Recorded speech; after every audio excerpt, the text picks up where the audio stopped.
With egg prices soaring, more people are turning to backyard chickens as a solution.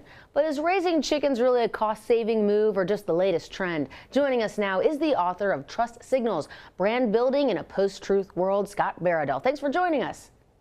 Thanks for having me. Fun topic. Let's talk about it. What's driving this sudden surge in demand for baby chicks?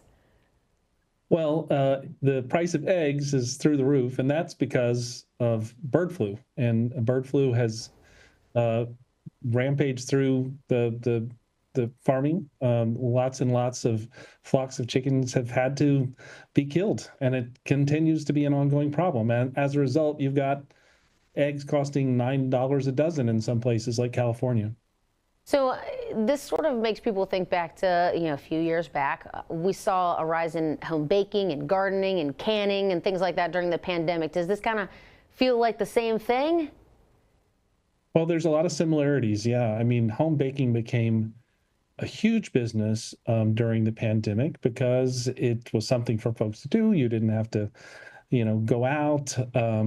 And that's what's happening here is you've got people that don't want to pay $9 for a dozen eggs in California. And so there's one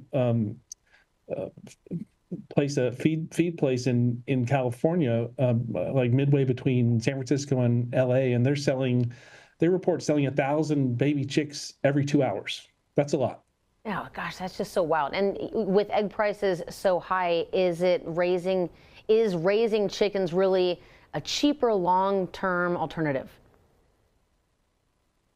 Well, you have to understand that just like with home baking, a lot of people stopped doing it after the pandemic ended because it takes time. It's not something you can just start doing, and it's a change in your lifestyle. There are 11 million backyard chicken coops in the U.S. A lot of people have them, but people that are just trying it out, this is going to take you about 20 minutes a day between feeding and watering and things you have to do to maintain that.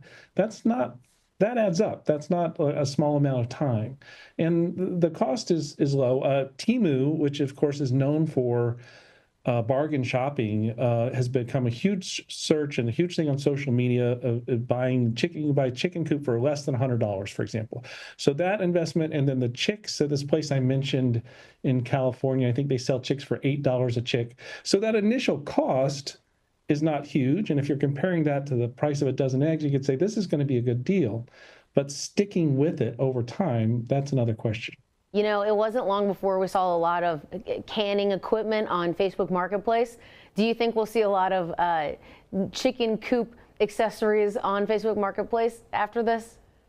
Yeah. The resale market for chicken coops is going to go through the roof. But considering how, that's the thing. Do your research because it's not a glamorous hobby by any means. So certainly do your research with any of these, hobbies that people are looking into. But so where can we go for more information on any projects you're working on, Scott? Well, Idea Grove, like an orange grove, is the name of my agency. And so you can find out more about what we're working on there. Very interesting, folks. And if you are considering getting a chicken coop and raising chickens of your own to cut down on egg prices, good luck to you. We also have other stories on the topic at WOWKTV.com. Scott Baradell, thanks so much for joining us to share some of your insights. Thank you.